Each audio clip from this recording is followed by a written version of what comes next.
Bom, gente, bom dia.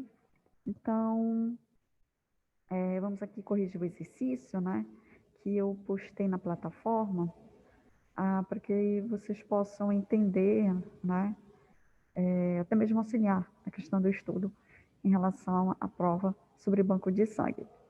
Então, a correção do exercício ele está dividida em 4 partes, que são referentes aos assuntos que serão cobrados em sala de aula, certo? Então, aqui eu começo sobre os testes laboratoriais. Os testes laboratoriais são aqueles obrigatórios por lei, são aqueles que a gente analisa hemácias, são os marcadores sorológicos e ainda tem a biologia molecular para poder fazer essa análise. Então, vamos lá, primeira questão. Então, aqui fala que a execução dos testes laboratoriais são obrigatórios por lei para a qualificação do candidato à doação e garantir a qualidade do sangue para os receptores. Quais exames pertencem ao grupo de análise das hemácias? Então, quando a gente fala de testes laboratoriais e análise das hemácias, nós estamos falando de tipagem sanguínea. E a tipagem sanguínea é a tipagem para o sistema BO e o sistema RH. Ainda vamos ver a pesquisa de anticorpos irregulares, tá? E pesquisa do antígeno D fraco, que também é obrigatório, especialmente para aqueles doadores que são classificados como RH negativos. Então, nós precisamos confirmar se eles são de fato RH negativos ou se eles se enquadram num caso de D fraco. E aí a gente finaliza toda essa análise das hemácias com a prova cruzada, em que eu vou misturar as hemácias do doador com plasma ou soro do receptor para observar se vai haver algum tipo de aglutinação ou não.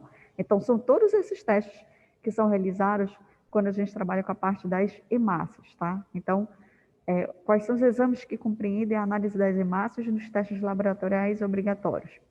Tipagem sanguínea, que aqui está como determinação sanguínea para os sistemas ABO e RH, lembrando que para o ABO a determinação sanguínea ela é tanto direta quanto reversa, porque a gente faz a pesquisa de aglutinogênios e aglutininos dos pacientes, nos doadores para o sistema ABO. Ainda faço a pesquisa dos anticorpos irregulares. Essa pesquisa dos anticorpos irregulares é a realização dos testes de Cumbres, o direto e o indireto. Ainda faço a pesquisa do D fraco, que é uma variação do antígeno D, e eu finalizo com a prova cruzada. Então, a alternativa correta é essa segunda aqui, para esta primeira questão, certo? E aí, vamos para a segunda. Quais patógenos estão incluídos na pesquisa do material genético? Quando a gente trabalha com testes laboratoriais, e aqui estou perguntando sobre o material genético, eu tenho, na verdade, 3 vírus que nós precisamos realizar a pesquisa desse material genético, que para o banco de sangue se chama NAT, que é a tecnologia do ácido nucleico. É a biologia molecular de modo geral, tá? Então, é realizado para HIV, hepatite B e hepatite C. Por quê? Para esses 3 vírus, a gente tenta encurtar o máximo essa janela imunológica. Lembrando que nós realizamos testes sorológicos, nós realizamos marcadores sorológicos, só que esses marcadores sorológicos, na verdade, os testes em si, utilizados para fazer essa sorologia, eles detectam uma certa quantidade de anticorpos para a gente poder determinar se a pessoa tem ou não tem aquela infecção viral. E como a gente está trabalhando com banco de sangue, só realizar sorologia não é o suficiente para eu poder, de fato, confirmar se aquela pessoa ela está ou não com aquele vírus. Então, para a gente poder diminuir essa janela imunológica, ou seja, desde o momento que a pessoa foi exposta ao vírus até o momento em que ela consegue produzir os anticorpos numa quantidade suficiente para que o teste possa detectar, então a gente acaba realizando a biologia molecular, porque no caso, a biologia molecular eu estou pesquisando a presença de material genético. Se é material genético, então eu estou tentando detectar a presença do vírus que ele está em processo de replicação viral. Então, esses 3 são os obrigatórios por lei que nós precisamos fazer. Então, para essa pergunta aqui, a resposta correta é a última: hepatites B e C, além do HIV. Próxima. Em relação à determinação do sistema BO, o que se analisa na determinação direta e na determinação indireta? Determinação direta e indireta é a tipagem sanguínea direta e tipagem sanguínea reversa. Para o sistema BO, a gente precisa detectar tanto os aglutinogênios quanto as aglutininas. Os aglutinogênios são os antígenos. Onde estão presentes esses antígenos do sistema BO? Nas hemácias.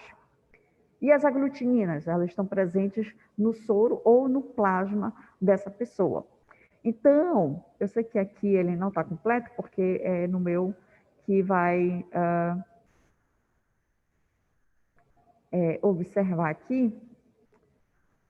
Então, aqui fala avaliar a presença de anticorpos irregulares. Isso aqui não se aplica. Permite a identificação de anticorpos de outros sistemas. É sistema BO, então outros sistemas também não se aplica. Pesquisa a presença de anticorpos anti-RH ou outras proteínas. Aí a gente está falando de sistema BO.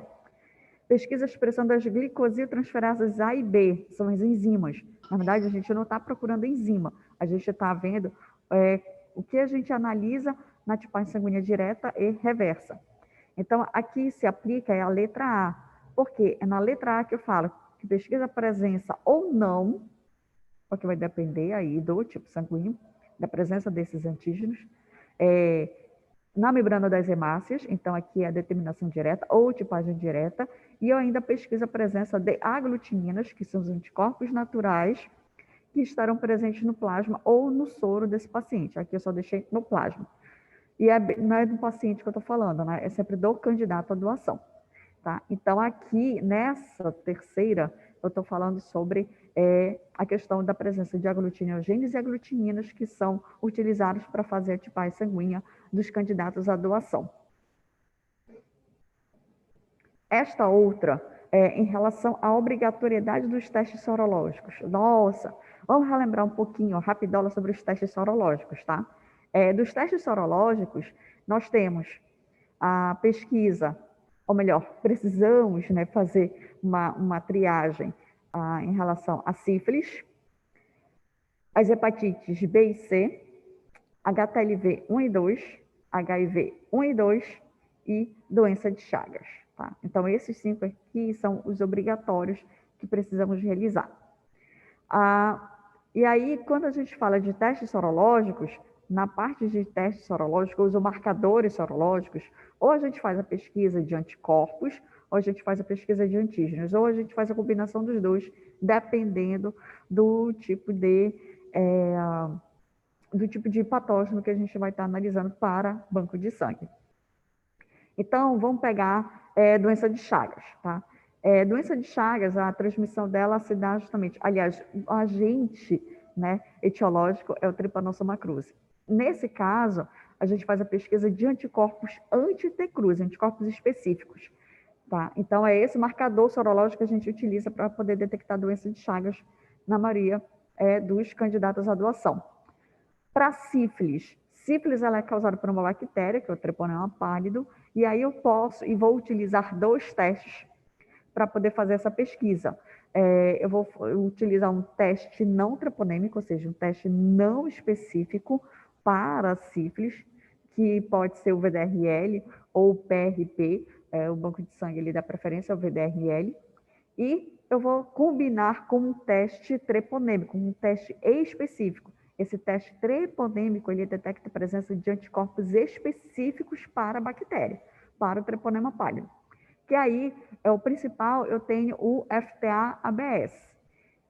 Então, o banco de sangue, ele realiza esses 2 testes para sífilis. O VDRL, que é um teste não treponêmico, e o FTA-ABS, que é um teste treponêmico. Tá? E por que a gente faz isso em relação a sífilis? Porque na sífilis eu posso utilizar, por exemplo, o ELISA. Só que o problema do ELISA ele vai só me dizer se a pessoa tem os anticorpos específicos. Ele não vai ser capaz de me dizer se a pessoa, por exemplo, ela está no processo de reinfecção pela bactéria, se ela está no processo de tratamento, se ela entrou no processo de cura. Então, o ELISA, como ele só detecta os anticorpos específicos, você não consegue determinar em que momento da fase da doença a pessoa, o paciente ou o candidato realmente está. Então, o VDRL e o FTBS, eles se combinam para a gente poder observar justamente esses detalhes. E o VDRL, por ele não ser específico, ele é muito utilizado para a gente poder fazer esse acompanhamento das pessoas. No caso dos pacientes que tiveram sífilis ou estão com sífilis. A pessoa está fazendo tratamento. Para a gente poder saber se o tratamento está funcionando, então o VDRL ele acaba sendo eleito como o melhor teste para fazer o acompanhamento. Por quê? Se está fazendo tratamento, então a quantidade de anticorpos está decaindo, e o VDRL reflete justamente isso. Então, por esse motivo que para banco de sangue a gente acaba preferindo esses dois testes. Aí eu falei de doença de Chagas, sífilis. Aí tem hepatite C. Hepatite C a gente faz sorologia para anticorpos anti-HCV, somente esse, tá? Isso falando de sorologia. Aí eu tenho HTLV 1 e 2. O HTLV 1 e 2 também faço sorologia por detecção de anticorpos anti-HTLV 1 e 2, ou seja, anticorpos específicos para HTLV. E aí eu entro nos que tem um pouquinho mais de coisas, que é justamente o HIV e a hepatite B.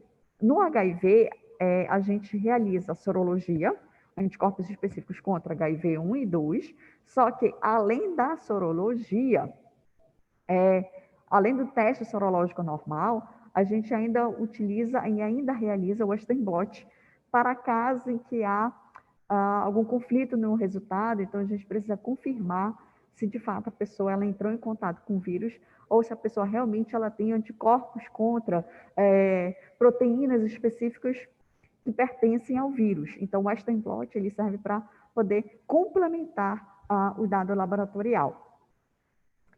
E aí eu venho para a hepatite B. Por quê? A hepatite B, ela vai me dar justamente a pesquisa de duas coisas. Pesquisa de anticorpos específicos contra a hepatite B, que no caso é o anticorpos do antígeno de superfície, que é o anti-HBs, e eu vou também estar pesquisando a presença de antígenos, que é o HBsAg, antígeno de superfície da hepatite B. Então, eu tenho esses dois aqui, esses dois tipos de antígenos e anticorpos específicos para hepatite B, porque eu preciso saber se aquele candidato ele está com hepatite B, né? Se ele se encontra na fase aguda, às vezes a pessoa não sabe, ou a pessoa não sabe que ela iniciou a fase crônica. E a fase crônica significa que ainda há uma alta taxa de replicação viral. E se há uma alta taxa de replicação viral, então a pessoa continua liberando. Aliás, o vírus continua liberando justamente o antígeno de superfície, que é o BSAG. E aí vamos aqui para as alternativas, né, para poder analisar essas informações. Então, como a gente está pegando sobre sorologia, ou marcadores sorológicos, nesse primeiro aqui, realiza-se a pesquisa em material genético. A gente não está falando de material genético, a gente não está falando de biologia molecular, a gente está falando de sorologia, antígeno e anticorpo. Então, a primeira aqui já descarta. Segunda, realiza-se a pesquisa de antígeno de superfície, de amostras com suspeita de infecção por hepatites A, B ou C. É banco de sangue. Então, banco de sangue a gente faz pesquisa para as hepatites B e C, né? Então, hepatite A aqui nem entra na questão. E o restante aqui está tudo errado. Tudo errado porque para hepatite C, a gente não faz pesquisa de antígeno, e sim de anticorpo. Então, essa segunda aqui também corta. Terceira, realiza-se a pesquisa de anticorpos específicos para treponema pálido. Eu acabei de falar que a gente não faz só anticorpos específicos, mas também anticorpos não específicos. Então, anticorpos não treponêmicos. Então, essa terceira também descarta, porque está faltando ainda informação. A quarta, realiza a pesquisa de protozoários sanguíneos nas amostras de hematologia. Opa, peraí, a gente está falando de sorologia. A gente não está falando, né, de hematologia ou pesquisa desses hematozoários, tá? Tais como Plasmodium sp, e deixa eu ver, e Trypanosoma cruzi. Dá para realizar esse tipo de pesquisa, ou dá para poder detectar esses hemoparasitas, ou hemozoários, através das amostras de sangue, de esfregar sanguíneo e tudo mais, dá. Somente se o candidato ele estiver na fase aguda dessas doenças, ou seja, somente se ele estiver com uma alta taxa ou alta carga parasitária. Caso contrário, fazer a pesquisa desses hemozoários na amostra de sangue fica quase que inviável. Então, essa aqui corta porque não faz relação com a parte de sorologia. Terceira, realiza-se, ou melhor, terceira, estou ficando doida, quinta, né? Realiza-se a pesquisa de antígenos de superfície e anticorpos específicos para hepatite B. Isso. No caso, HBsAg e anti-HBC. Opa, peraí, não é anti-HBC, é anti-HBs. Tá? Então, é essa aqui a alternativa correta, é a última dessa questão, a última alternativa. E aqui a gente finaliza, pelo menos assim, essa revisão, né, rapidola, em relação aos testes laboratoriais. Vamos para a próxima sessão de exercício, sobre os hemocomponentes. Aqui eu acho que eu coloquei muita coisa sobre os hemocomponentes. Vamos lá, né? Vamos ao que interessa. A primeira, qual a forma utilizada para obtenção de hemocomponentes?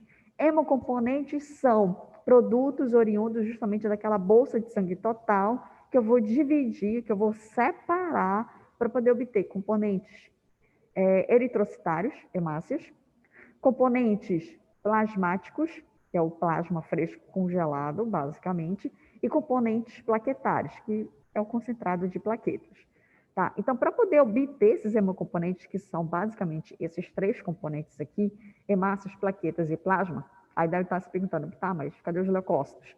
Para banco de sangue, a gente quase não usa leucócitos, a gente usa, na verdade, um concentrado de granulócitos que a gente não faz, não obtém esse concentrado através justamente dos hemocomponentes. Se eu utilizo uma outra técnica, que é a técnica de aférese, para poder obter esse concentrado de granulócitos, são casos muito pontuais, muito específicos para poder utilizar esse concentrado. Mas, basicamente, são esses três a partir da bolsa de sangue total. Para poder obter esses três componentes, eu preciso realizar processos, que a gente chama de processos físicos, para poder conseguir esses três componentes. Esses processos físicos aqui são centrifugação, porque se você centrifugar, você vai dividir justamente o sangue, basicamente nesses componentes, então plasma, concentrado, camada leucoplaquetária e hemácias no final. E para poder obter componentes mais específicos, eu vou utilizar também o processo de congelamento e, em alguns casos, descongelamento, que aí eu trabalho justamente com a questão do plasma, porque como ele tem vários tipos de proteínas e essas proteínas basicamente são fatores da coagulação e elas são lábeis, ou seja, sensíveis a mudanças de temperatura, então à medida que eu vou separando, quando eu obtenho o plasma, que a gente chama plasma fresco congelado, eu preciso imediatamente esse plasma congelar para não perder essas proteínas sensíveis. Então, qual a forma utilizada para a obtenção de hemocomponentes? Utilizar processos físicos. Que processos físicos são esses? Centrifugação e congelamento. Se a gente olhar aqui, calor seco, não, pressão atmosférica, isso aqui a gente utiliza muito para secagem de vidraria. Separação a frio, nem existe. Cromatografia líquida e gasosa, existe, mas não se aplica a hemocomponentes, e sim a hemoderivados. Extrator manual é utilizado para fazer essa separação, mas não é a forma que nós utilizamos. Então, a forma que nós utilizamos é a centrifugação e congelamento. Então, é a última alternativa aqui dessa questão. Tá? Vamos para a próxima. O que se entende por bolsa com sangue total? Bolsa com sangue total é a bolsa que ela contém todos os componentes celulares. Quais são esses componentes celulares? Hemácias, plaquetas e leucócitos, ou hemácias e camada leucoplaquetária, além do plasma. Então, isso que a gente chama de sangue total, que ele contém todos esses constituintes. E aí, quem é que se encaixa nessa história aqui? Aí eu tenho, possui diversos componentes corpóreos, tais como as proteínas plasmáticas. Cadê as células sanguíneas? Não tem. Apresenta sua composição células sanguíneas. Sim, contém. Mas cadê o plasma? Não tem. Contém todos os componentes, exceto anticorpos de espécies específicos. Esquece, não é isso não. Apresenta plasma e componentes celulares sanguíneos, hemácias, plaquetas e leucócitos. Acho que está bem completinha essa, também estou achando. Mas vamos ver a última. Avalia de que forma deverá obter hemácias, plaquetas e leucócitos. Não. O que se entende por bolsa com sangue total? Ou bolsa de sangue total? Plasma e componentes celulares, sanguíneos, hemácias, plaquetas e leucócitos. Então, a alternativa correta é esta quarta aqui. Apresenta plasma e esses componentes celulares sanguíneos. Então, isso que a gente entende por bolsa sangue total, ou sangue total, como a gente trabalha, ou como a gente fala no meio. No meio que eu estou dizendo na hemoterapia. A outra questão. Qual a finalidade no uso de solução aditiva nas bolsas de concentrados de hemácios? Quando eu falei sobre hemocomponentes, ou sobre a aula de hemocomponentes, eu falei que para a gente poder utilizar ou fazer a coleta desse material, então a gente utiliza, além das soluções conservantes, preservantes, né? Essas soluções, elas contêm basicamente se trata de sódica para poder justamente não haver agregação, tanto plaquetária quanto agregação de hemácias, mas eu também utilizo outros componentes para manter as hemácias viáveis por mais tempo, que é justamente fornecer ATP para que a hemácia consiga fazer esse metabolismo energético. Então, ela precisa de destrose para poder fazer esse processo, para manter o seu metabolismo energético. Só que somente isso, somente essas soluções aditivas ou soluções conservantes, preservantes, que eu tenho ACD1, ACPD1, né, que são uma dessas soluções conservantes, preservantes, eu ainda tenho a solução aditiva. Qual é a função justamente desta solução aditiva? Quando eu utilizo essas soluções conservantes, elas conservam as hemácias por um tempo específico. Que tempo é esse? Geralmente varia de 21 a 35 dias, tá? Mas se eu quero aumentar mais um pouco, ou prolongar mais um pouco a vida dessas hemácias, então, além dessas soluções conservantes, eu ainda vou acrescentar uma solução aditiva, que aí eu prolongo a hemácia, digamos, tem lá uma solução conservante, preservante, anticoagulante, preservante, que é a CPA1, que ela tem um prazo de validade das hemácias, que ela consegue manter as hemácias viáveis por até 21 dias. Aí eu quero aumentar essa validade dessas minhas hemácias. Então, além da CPA1, que ela tem validade de 21 dias, eu vou acrescentar mais a solução aditiva, que aí de 21 ela pula para 42 dias. Então, a finalidade no uso dessas soluções aditivas, especialmente nas bolsas de hemácias ou concentrados de hemácias, é a gente tentar prolongar o tempo de vida dessas hemácias para até 42 dias. Ultrapassando esses 42 dias, bem-se, tchau, descarta a bolsa, descarta as hemácias, porque as hemácias já estão, além de estarem muito velhas, elas já estão entrando em processos de degradação, hemólise. Então, não adianta muito eu ficar armazenando essas bolsas por muito tempo. Então, a única alternativa que se encaixa é essa segunda aqui, prolongar o tempo de sobrevida das hemácias para até 42 dias. Essas outras, nenhuma se encaixa nessa finalidade. Prolongar o tempo de estoque das bolsas com validade vencida. Não dá muito para fazer isso. Daria, mas assim, um banco de sangue prefere não correr o risco de ficar prolongando. Tem como a gente rejuvenescer as hemácias que já passaram desse tempo, mas corre o risco de aumentar o processo de hemólise delas. Identificar outros grupos sanguíneos de importância transfusional, como o sistema KEL. É importante, mas isso não tem nada a ver com a solução aditiva. Reduzir ao máximo a presença de plasma na bolsa, lavando com solução de cloreto de sódio. Dá para fazer isso? Na verdade, dá, só que não é a função de solução aditiva. Isso a gente trabalha com modificação de bolsa de concentrado de hemácias, quando eu quero justamente eliminar ou reduzir ao máximo a presença de leucócitos ou de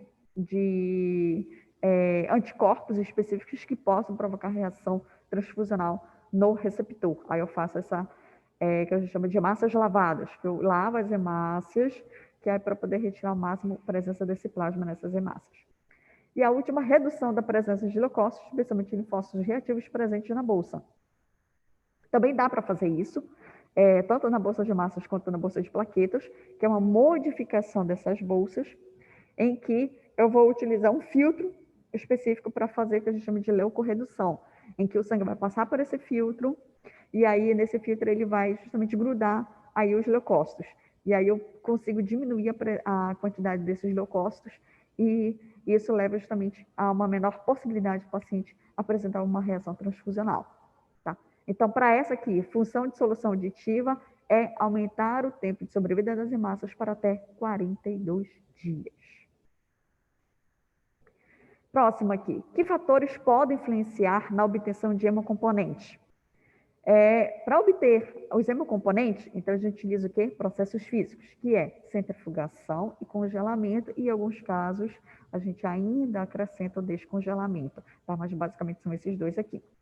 Só que para eu poder obter esses hemocomponentes, né, concentrado de hemácias, concentrado de plaquetas e plasma fresco congelado, alguns fatores eles podem influenciar diretamente na obtenção desse material. Por exemplo, a bolsa ela tem um volume X que eu preciso encher, né, de 300 até 495 ml de sangue. Essa aqui é a minha margem. Se eu tiver problemas no candidato e não conseguir chegar a 300, o que vai acontecer? Eu vou ter muito mais solução anticoagulante do que sangue. Então, não adianta querer fazer o fracionamento, porque a solução anticoagulante ela pode provocar reações graves no receptor. Então, a gente acaba descartando quando tem um volume abaixo de 300 ml. E acima de 495, eu posso ter problemas? Posso, porque eu vou ter muito mais células sanguíneas do que solução anticoagulante. Então, isso corre o risco de provocar, justamente formar agregados, tanto plaquetários quanto de hemácias. E aí também o excesso de sangue também não me interessa, porque se tiver 510, por exemplo, a bolsa tem 510 ml de sangue, eu vou precisar descartar a bolsa. Então, o volume é um desses fatores que influenciam diretamente. Então, eu tenho que estar nessa faixa de 303 a 495 ml para poder conseguir obter hemácias, plaquetas e plasma. Tá? Volume que eu estou falando. O tempo de coleta também vai influenciar. Eu tenho um tempo aí de 12 até 15 minutos para poder conseguir obter todo mundo. Se ultrapassar esses 15 minutos, sei lá, o candidato está lá 20 minutos fazendo isso aqui para poder encher a bolsa. Por quê? Se ele está demorando muito, o que pode acontecer se ele está lá 20 minutos fazendo esse esforço aqui para poder preencher a bolsa? Se ultrapassar esses 15 minutos, corre risco justamente de ocorrer formação de agregados. Então, isso também para a gente não interessa. Então, o tempo ideal é de 12 até 15 minutos, estourando, para a gente poder conseguir obter todos os hemocomponentes. Acima disso, corre o risco, além de ficar muito tempo a bolsa, ficar ali recebendo o material, corre o risco de justamente formar agregados no sistema coletor, naquela agulha e a seringa, a agulha e aquele sistema que a gente chama meio que de seringa, então pode ocorrer a formação de pequenos agregados, e esses pequenos agregados podem passar para a bolsa, e aí já não interessa tanto quando se formam pequenos agregados no interior da bolsa, porque ultrapassou esse tempo. E a temperatura, tá? A temperatura também ela é importantíssima. Terminei aqui a coleta, beleza. Para onde eu vou levar essa bolsa? Eu vou levar para uma sala específica, que vai estar numa temperatura X, e essa temperatura, ela também vai ajudar, ela também vai, não ajudar, ela vai influenciar diretamente no que eu vou precisar obter desses materiais. Então, a temperatura considerada ideal para poder obter os 3 componentes é de 20 a 24 graus Celsius. Mas se ultrapassar muito tempo, ultrapassou, sei lá, estou chutando aqui, já estamos esperando 18 horas para poder liberar a bolsa do candidato A lá, que está esperando. O resto dos candidatos todos já foram concluídos, mas do candidato lá ainda está esperando. E a gente viu que já está 18 horas esperando e ainda não saiu nenhum resultado para que possa para a gente poder dar continuidade ao fracionamento daquela bolsa de sangue. Nesse caso, aí eu preciso guardar a bolsa, só que não dá para manter mais a 20, 24 graus Celsius. Eu tenho que resfriar mais a bolsa. Então, eu vou baixar a temperatura para 4 graus. E quando eu resfrio ou abaixo a temperatura para 4 graus, eu já vou estar perdendo um desses componentes, que é justamente plaquetas. Então, temperatura de repouso, que é a bolsa que vai ficar nesse período de quarentena esperando lá concluir os resultados, os testes laboratoriais, também vão influenciar diretamente na obtenção desses hemocomponentes. Então, os fatores: tempo de coleta, o volume da bolsa e a temperatura de repouso. Tempo, volume e temperatura, são esses três. E a essa que se adequa é a terceira: tempo e volume de coleta, além da temperatura de repouso. Os outros falam tempo e volume, somente volume, temperatura ambiente com agitação contínua. Nem se aplica a hemocomponente. Isso aqui mais se aplica quando a gente já tem um concentrado de plaquetas, que eu preciso colocar um aparelho específico que mantém a temperatura ambiente e mantém a agitação contínua para não formar agregados plaquetários. Tá? Vamos lá para a próxima. Quais componentes podem ser obtidos a partir do plasma? Na aula de hemocomponentes, eu falei sobre um plasma fresco congelado, que é o que a gente obtém. Se ultrapassar esse plasma fresco congelado, a gente precisa obter, no máximo, 8 horas. Na verdade, a gente precisa congelar um prazo de até 8 horas após o processo de separação. Se ultrapassar esse tempo, já está 18 horas ou completar até 24 horas, a gente ainda precisa congelar, só que eu já tenho a perda de alguns componentes, de algumas proteínas sensíveis justamente a essas variações de temperatura, e a gente chama de PFC 24.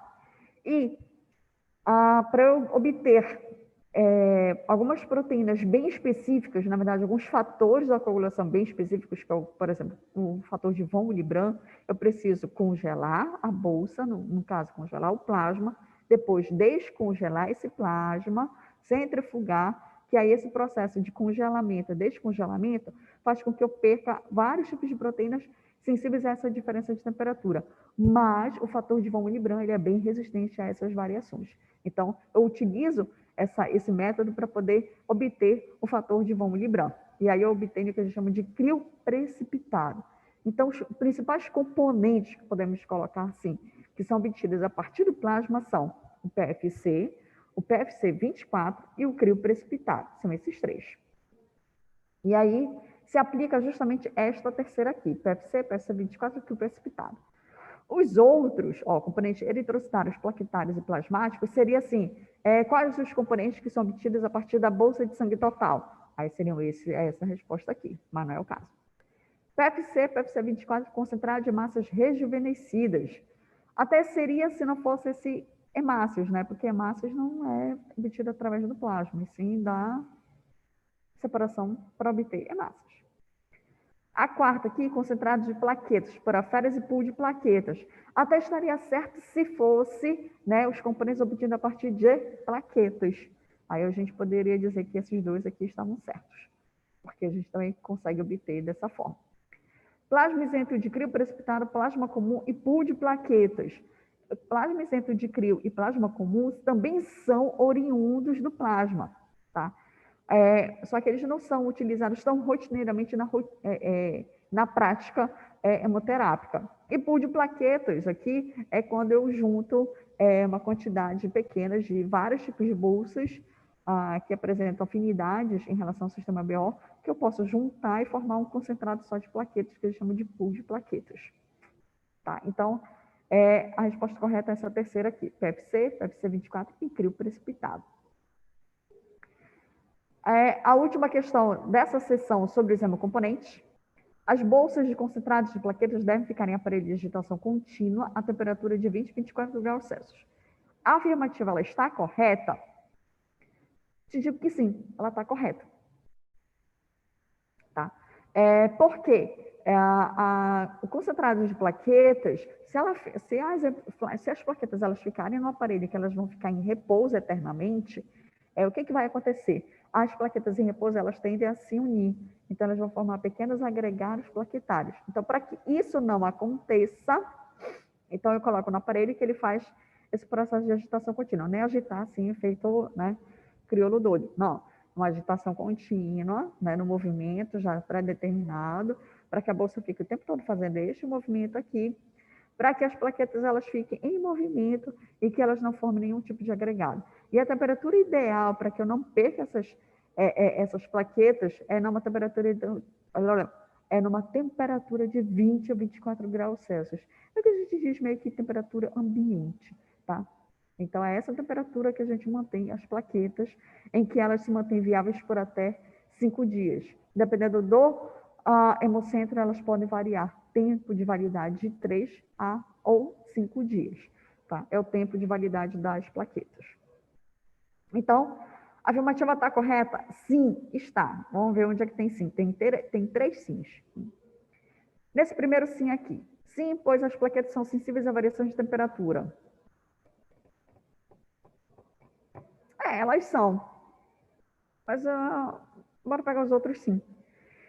Sim, pois as plaquetas aglutinam a temperatura quente. Tá a temperatura quente, 20 graus Celsius, não é temperatura quente não, é que a gente chama de temperatura ambiente. Não, essa terceira corta. A primeira ainda está mais bonitinha. Sim, pois as plaquetas podem formar agregados a permanecer em repouso. Essa aqui ela está me complementando justamente a ideia porque precisa manter um aparelho de agitação contínua. Né? Ou a gente pode dizer que as duas são corretas, né? Tanto essa última quanto a primeira, porque as plaquetas também são sensíveis à variação de temperatura. Se eu colocar uma temperatura abaixo de 20 graus, 4 graus, por exemplo, eu também vou ter problemas porque as plaquetas elas vão aglutinar. Tá? Então, tanto essa quanto essa última, elas estão basicamente corretas para essa afirmativa. E aí, vamos para a quarta sessão. Tá? É sobre hemoderivados. Então, eu falei sobre testes laboratoriais, hemocomponentes, agora vamos ficar nos hemoderivados. E ainda falta mais um, né? Para a gente poder finalizar essa brincadeira. Sobre os hemoderivados. De que forma podemos diferenciar hemoderivados e hemocomponentes? São bem parecidos, né? Mas são diferentes, tá? Hemocomponentes, então, eles são produtos ou são componentes que nós podemos obter através de processos físicos. Então, vou utilizar centrifugação e congelamento para poder obter componentes eritrocitários, componentes plaquetários e componentes plasmáticos. E hemoderivados? Se vocês observarem a palavra hemoderivado, então me diz assim, olha, é um derivado do sangue. Na verdade, os hemoderivados eles são derivados do plasma, basicamente. Tá? Então, essa derivação do plasma é porque, para poder obter esses hemoderivados, eu preciso utilizar processos físico-químicos. Ou seja, eu vou utilizar centrifugação, vou utilizar congelamento, vou utilizar descongelamento, que são processos físicos, e vou utilizar algum processo químico. Eu posso utilizar eletroforese de proteínas, eu posso utilizar cromatografia, líquida e gasosa. Só me vem na cabeça esses dois, só que eu sei que tem muito mais, que são métodos específicos, métodos químicos para poder, que são aplicados para poder obter proteína, tá? Então, aqui hemoderivados é para poder obter uma concentração de uma proteína bem específica para a gente poder concentrar essas proteínas e formar um concentrado delas. Então, vamos analisar aqui as alternativas. São obtidos por centrifugação da matéria-prima. Meio estranho, né? Não. Acho que não se completa nada do que eu acabei de falar. Utiliza-se metodologia científica baseada em evidências na prática laboratorial. Ficou bacana, mas não é hemocomponente, não fala de hemocomponente nem de hemoderivado. São categorizadas em produtos farmacêuticos básicos e em produtos aplicados em cirurgias. Hemocomponente é um produto farmacêutico? Não, né? Não se aplicam. Hemoderivados são obtidos por processos físico-químicos, ao passo que os hemocomponentes são obtidos por processos físicos. Essa aqui está bem completinha, né? Essa quarta, eu também acho. Vamos ficar com ela. Mas bora ver a última. Ambos são oriundos de fracionamento da bolsa de sangue total. São, mas aqui eu estou perguntando como é que eu vou diferenciar um hemoderivado de um hemocomponente. Então, a diferença entre eles é justamente isso. Hemocomponente a gente obtém por processos físicos e hemoderivados a gente obtém por processos físico-químicos. Tá? Então, a correta acaba sendo essa quarta aqui, certo? Vamos para a próxima. Segundo a OMS, todos os países precisam ofertar à população hemoderivados considerados básicos. Quais são esses hemoderivados considerados básicos? Hemoderivados aqui, gente, são medicamentos básicos. Então, por isso que eu utilizo esses processos físico-químicos, porque eu vou concentrar determinados tipos de proteínas para poder justamente formar esses produtos farmacêuticos, que são medicamentos. E quais são esses medicamentos básicos que precisam ser ofertados por todos os países? Fatores da coagulação, não são todos. Fatores da coagulação aqui, eu estou me referindo ao fator 8 e ao fator 9, porque são fatores que a gente trabalha justamente com os pacientes com hemofilia. A gente trabalha com albumina, porque a albumina ela é ótima como expansor aí volêmico. O paciente ele sofreu uma queimadura, ele está tendo um quadro de hemorragia, e às vezes outras substâncias acabam piorando o quadro do paciente. E aí a albumina, ela entra aí como uma alternativa para que aumente a viscosidade do sangue. Tá? E as globulinas, tá? Ou imunoglobulinas. As globulinas aqui, elas podem ser tanto poliespecíficas, ou seja, ser direcionadas a vários tipos de antígenos, ou bem específicas, essas globulinas. E essas globulinas, elas precisam também ser ofertadas porque, em algumas situações, o paciente ele precisa combater algum tipo de processo infeccioso ou algum tipo de doença autoimune que precisa de uma resposta ou precisa de uma ajuda extra do seu organismo para poder combater. E aí a gente precisa ofertar as globulinas, que é o caso que acontece e estava acontecendo ainda com o aumento da infecção por Zika vírus. Então, o Zika vírus, ele provoca em vários pacientes o que a gente chama de síndrome de Guillain-Barré, em que há uma exacerbação do sistema imune, ele produz uma grande quantidade de anticorpos, e esses anticorpos, eles atacam os músculos dessas pessoas, e ao atacar os músculos, as pessoas vão perdendo justamente o controle sobre o tônus muscular, e isso pode ser extremamente grave, porque isso pode justamente afetar os músculos relacionados com o processo respiratório. Então, para poder neutralizar a ação da síndrome de Guillain-Barré, a gente precisa e vai utilizar essas globulinas para poder justamente fazer esse contrabalanço aí. Elas vão neutralizar a ação desses outros anticorpos. Então, são 4. Fatores da coagulação, 8 e 9. Globulinas e albumina. Bora ver se tem todos esses aqui? Primeira, albumina, ok. Anticorpos monoclonais e complexo protrombínico. Não, complexo protrombínico não faz parte desses medicamentos essenciais, não. Cola de fibrina, também não faz. Fatores da coagulação e proteínas anticoagulação. Esquece. Albumina, ok. Globulinas, ok. E fatores da coagulação. Essa tá bem completinha, né? Mas faltou aí o 8 e 9. Né? Mas bora ver o que diz as outras. Proteínas de baixo peso molecular, né? Faz parte. Ceruloplasmina, não. Proteína C reativa, proteína de fase aguda do processo inflamatório. Ceruloplasmina é uma proteína transportadora de cobre. Íons cobre, não, esquece. A última, fatores da coagulação, fibrinogênio e fator de von Willebrand. Fibrinogênio e fator de von Willebrand são fatores da coagulação. Então, a única que acaba, assim, não sendo bem específica, mas abrangente nesse processo, é esta terceira aqui, albumina, globulinas e fatores da coagulação, tá? Então, basicamente, são esses aí que precisam ser ofertados como medicamentos básicos, justamente que a gente chama de hemoderivados. A próxima. Para a produção de hemoderivados, o Brasil iniciou sua autossuficiência com a criação da empresa estatal Hemobras, a qual utiliza como matéria-prima hemoderivados. Eu falei ainda há pouco que a gente utiliza muito plasma, né, para poder fazer para a gente poder obter esse material, esses medicamentos essenciais aí. Então, vamos ver, concentrado de plaquetas, não. Concentrado de hemácias, também não. Concentrado de plaquetas irradiadas, vixe, esquece. Plasma isento de crioprecipitado, é plasma? É, tá? Mas aqui ele não tem todas as proteínas que a gente precisa. E esse plasma fresco congelado, ele possui todas as proteínas dos fatores da coagulação, possui albumina e ainda possui globulinas. Então, ele tá completíssimo em relação a isso aqui.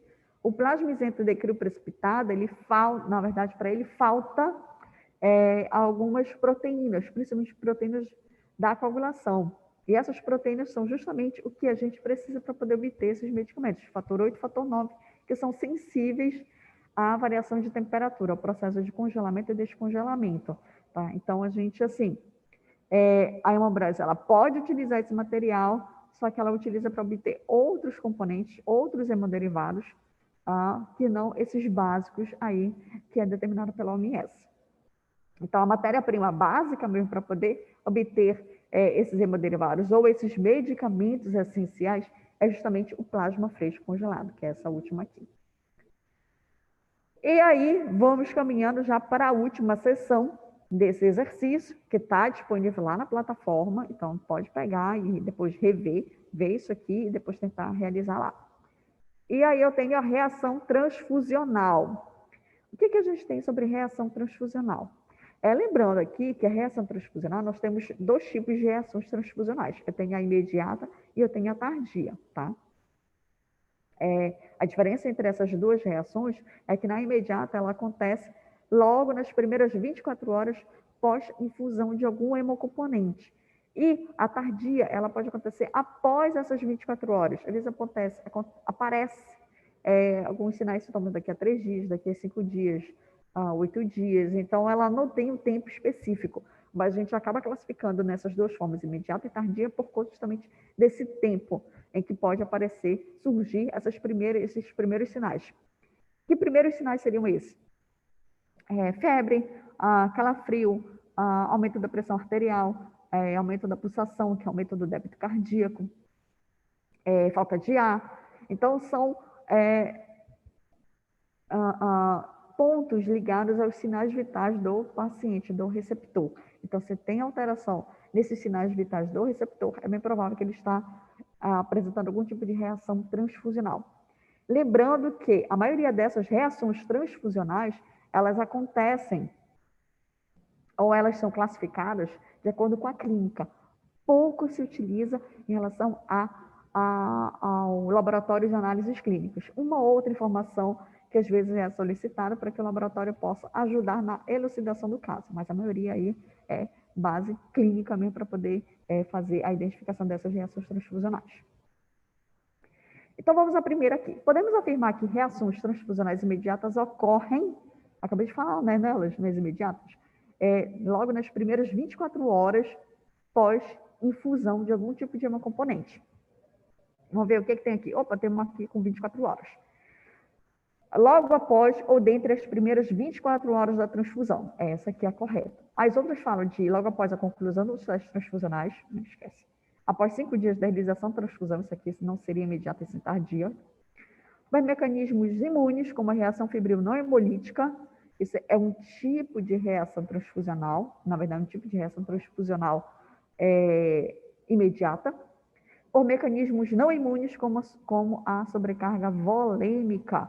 Aqui seria também um outro tipo de reação transfusional, também imediata. Tá? Então, está falando de tipos e não o que é reação transfusional imediata. Então, a correta é a segunda aqui. As reações transfusionais podem ser desencadeadas por mecanismos de hemólise, o qual pode ser extravascular ou intravascular. Qual a principal característica da hemólise intravascular?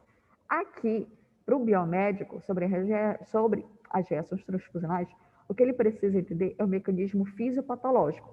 Tá? Todas as reações transfusionais, elas acontecem por processo de hemólise. E esse processo de hemólise ela pode ser intravascular ou extravascular. As hemólises consideradas intravascular, elas acontecem devido Aqui, as hemácias, elas estão revestidas por anticorpos, e essas hemácias revestidas por anticorpos, elas acabam ativando o sistema complemento através da via clássica, identificação, reconhecimento desses anticorpos. Dos anticorpos estão ligados às hemácias, antígeno, anticorpo, tá? Então, a ativação do sistema complemento leva justamente à ativação de toda aquela cascata da via do complemento. Ai, meu Deus, eu preciso lembrar de tudo isso? Claro que não. Você só precisa lembrar que tem toda aquela cascata, que ela é ativada, e o resultado final da ativação dessa cascata do sistema complemento é justamente a formação de poros, né? Complexos de ataque à membrana, que a gente chama. Então, são esses poros que acabam formando na membrana das hemácias, que leva ao desequilíbrio hidroeletrolítico, ou seja, a formação desses buraquinhos, né, na membrana das hemácias leva justamente à entrada de água. E como a hemácia não tem um controle sobre a entrada de líquidos, então chega um momento que ela estoura. E ela, ao romper, ou seja, ao sofrer o processo de hemólise, o que está no interior das hemácias? Hemoglobina. Então, quando a hemácia rompe, ela libera hemoglobina na circulação sanguínea. E essa hemoglobina na circulação sanguínea leva a vários problemas.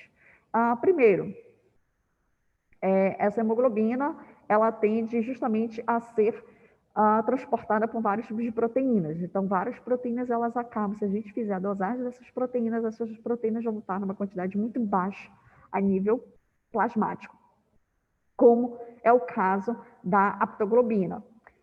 Dependendo da quantidade dessa hemoglobina livre, como ela está na circulação, quando chega lá nos rins, qual é o papel dos rins? Filtração glomerular. Então, vai filtrar o sangue. Então, o rim ele não vai conseguir separar isso aqui é hemoglobina, volta para a circulação. Não, ele olha sem hemoglobina, ok, vai embora. Então, a hemoglobina livre, ela vai fazer parte da composição da urina. E aí o paciente ele começa a urinar uma urina bem mais de cor mais escura, às vezes tendendo a ficar um vermelho mais escuro, indicando justamente a presença de hemoglobina na urina. São essas as principais consequências. Sem falar da icterícia, né, que o paciente ele vai ficando ictérico ao longo do tempo devido ao grau dessa hemólise. E aí leva a vários outros tipos de reações em cadeia por conta desse processo de hemólise. Mas o que eu quero saber é o seguinte: qual a principal característica da hemólise intravascular, né? Contei tudo isso porque a gente precisa chegar nessa história, nessa conclusão aqui. Do novo das hemácias. Não. Te digo que não tem nada a ver com isso. Ciclo do ferro pós-hemólise. Nem sabia que existia isso. Sabia desse negócio? Eu não. Pois é. Se eu não estou sabendo que eu sou professora também não, fica meio difícil, né? Ativação do sistema complemento por meio da via clássica. Eu não falei um pouco sobre isso? Falei. Né? A principal característica da hemólise intravascular é que ela é ativada através do sistema complemento por meio da via clássica. Lembrando que o sistema complemento ele pode ser ativado pela via clássica, pela via das lecitinas, tá? E pela via alternativa. Então, como aqui eu tenho anticorpo, então sempre vou ligar a via clássica. Ativação da cascata da coagulação com a exposição ao tecido conectivo, carga elétrica negativa. Tá lindo isso aqui, mas não se aplica a hemólise intravascular. Isso aqui se aplica justamente à ativação da coagulação sanguínea, tá? E ativação do sistema complemento pela via das lectinas. Não tem lectina aqui, gente. É anticorpo. Então, essa última aqui descarta. Então, aqui se aplica mesmo essa terceira aqui. Ativação do sistema complemento por meio da via clássica, certo? Vamos para a próxima, então. Presença de esferócitos em lâmina de paciente pós-transfundido pode ser indicativo de reação transfusional. Interessante isso. Que outras características, ou melhor, que outras características laboratoriais podem ser observadas? Olha, faltou essa aqui. Nessa situação. Deixa eu explicar rapidola sobre a hemólise extravascular. Vamos lá. Então, eu falei sobre a hemólise intra, né? E a hemólise extravascular? Bom, na hemólise extravascular é porque eu tenho participação do fígado e do baço. Mais do baço do que do fígado. O baço aqui, ele tem um papel crucial porque o papel do baço é retirar hemácias velhas. Só que o baço ele não consegue identificar.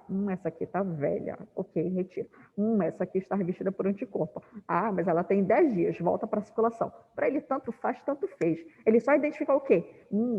Está alterada a morfologia dessa hemácia. Ela é velha, vamos retirar da circulação. Então, o baço ele faz isso. Ele reconhece a alteração morfológica de hemácia e ele retira de circulação. O que isso vai acontecer com essas hemácias?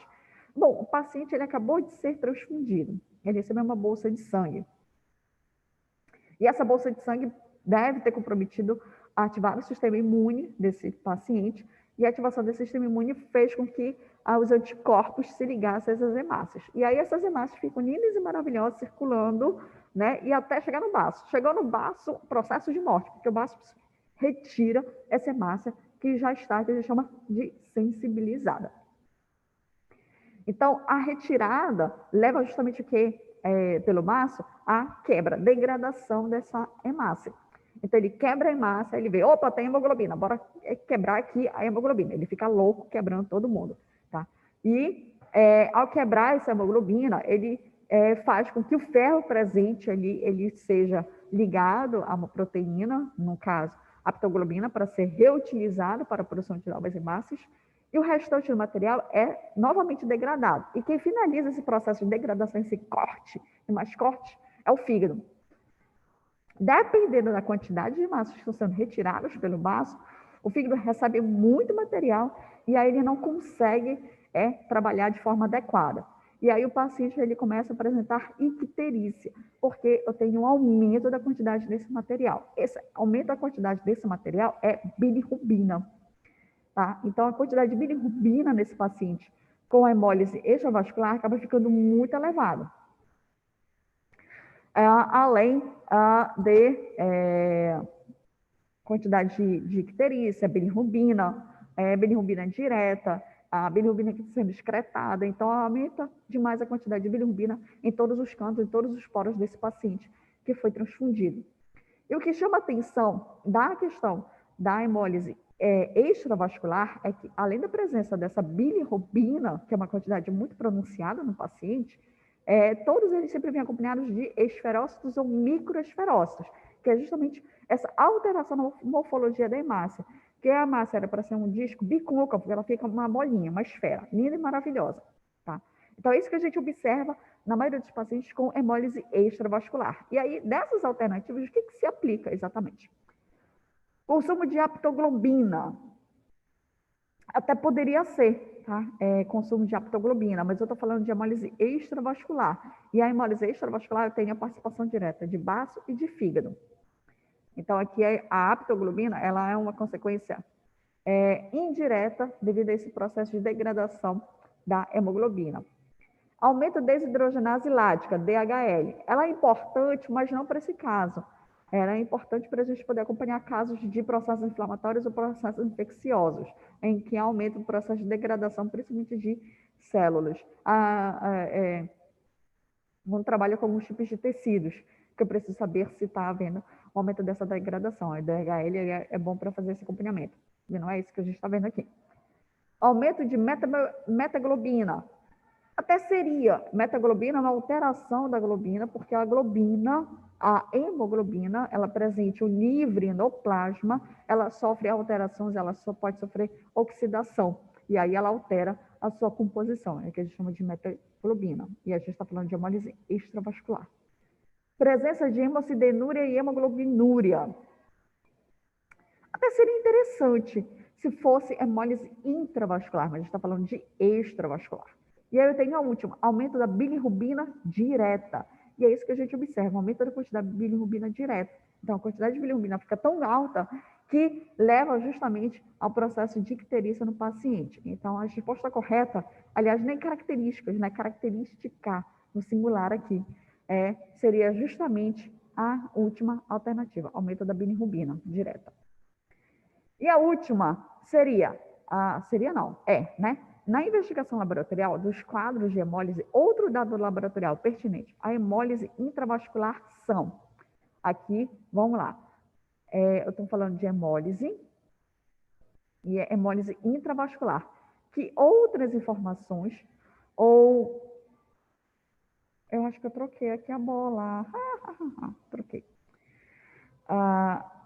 Que outras informações ou que outros dados ou outro dado laboratorial pode nos levar a pensar ou fazer associação com a hemólise intravascular. Então, eu falei que característica laboratorial da hemólise extravascular é aumento da bilirrubina e presença de esferócitos ou microesferócitos. É o que sempre vai nos chamar a atenção, tá? Da hemólise intravascular, eu tenho diminuição da quantidade de aptoglobina, consumo de aptoglobina sérica.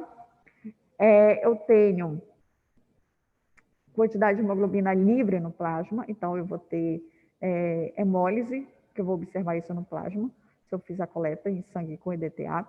Você tem a quantidade de hemoglobina livre, aí eu vou ainda observar presença de hemoglobinúria, porque essa hemoglobina acaba sendo excretada na urina, e aí ela recebe o nome de hemoglobinúria, então toda vez que eu vir núria, a gente está falando de urina, tá? E eu também vou ter um aumento da quantidade de hemocidenúria. O que seria essa hemocidenúria? É depósito de hemoglobina nas células de descamação do sistema urinário. E aí a gente observa justamente mais as células, essas células de descamação com uma coloração um pouco mais diferente, que é justamente o depósito de hemoglobina nessas células. Então, os dados laboratórios que a gente observa na hemólise intravascular são, de modo geral, diminuição de aptoglobina sérica, hemoglobinúria e hemocidenúria, tá? São esses três mais importantes aqui. Então, bora ver se tem um desses três ou os três aqui, falando sobre dado laboratorial da hemólise intravascular. Aumento na excreção de compostos da ureia. Até seria interessante se a gente estivesse trabalhando com pessoas que fazem um alto consumo de proteínas. Aí a gente tem um aumento justamente da decomposição de proteínas que leva ao aumento da quantidade de ureia. Não é isso que a gente está falando, né? Presença de hemoglobinúria. Opa! Não está dentro desses três? Diminuição no consumo de aptoglobina sérica, hemoglobinúria, hemocidenúria. Opa, tem hemoglobinúria. Bora ver o resto. Presença de quiterícia. Seria uma consequência. E não é um dado laboratorial, né? Quiterícia, e sim uma observação clínica. Diminuição de urobilinogênio urinário. Isso quase não acontece, gente. Presença de microesferócitos. É perfeito se fosse extravascular, mas a gente está falando de intravascular. Então, a única que se encaixa numa desses três dados laboratoriais que eu falei é justamente a segunda, presença de hemoglobinúria. Tá? Bom, assim, se quiser, pode rever esse exercício, tá? Depois comparar com a resposta aqui. Que está presente, que eu vou compartilhar esse vídeo. Só observe ou se atentem a esses assuntos. Eu sei que são vários, né? Testes laboratoriais é muita coisa, porque dentro dele tem hemácias, marcadores serológicos, biologia molecular, ainda tem hemocomponentes, hemoderivados e a questão da reação transfusional, só que a reação transfusional aqui, ela está mais voltada para o mecanismo fisiopatológico, hemólise intravascular e hemólise extravascular. Então, se atentem a esses pequenos detalhes em relação a esses assuntos que serão cobrados na prova. A prova de vocês já está prontinha, linda, maravilhosa, prontinha, já na plataforma, só esperando o dia da prova abrir, né? Que é uma flor linda, maravilhosa, para vocês poderem fazer essa prova. Tá? Ela vai estar só um tiquinho mais trabalhosa, porque você vai ter que ler alguma coisinha, ela não está assim, tipo, tá na cara, né? Leu, punta aqui a resposta, então você vai ter que pensar um pouquinho por conta justamente desses pequenos detalhes, como eu falei sobre reação transfusional, sobre os hemocomponentes, hemoderivados, que você vai precisar, no caso, vocês vão precisar raciocinar um pouquinho sobre esses assuntos, sobre essa forma aqui de fazer essa ligação entre os assuntos, tá? Bom, é isso. Eu acho que deve ser o nosso último encontro do ano. Acho que o próximo encontro vai ser, no máximo, na correção automática da prova, da segunda VC. E aí, caso a gente não se encontre em modo virtual, né? Então, a gente se encontra no próximo ano, porque no próximo ano ainda estarei com vocês, olha só que maravilha, como professora do 7º semestre em relação ao estágio. Então, desejo boas provas, um bom final de ano, né? Vem Natal, vem Ano Novo, e aí a gente se encontra no próximo semestre, aí, talvez numa outra situação, algo melhor do que nós estamos vivenciando hoje. É isso. Beijo, gente. Até a próxima.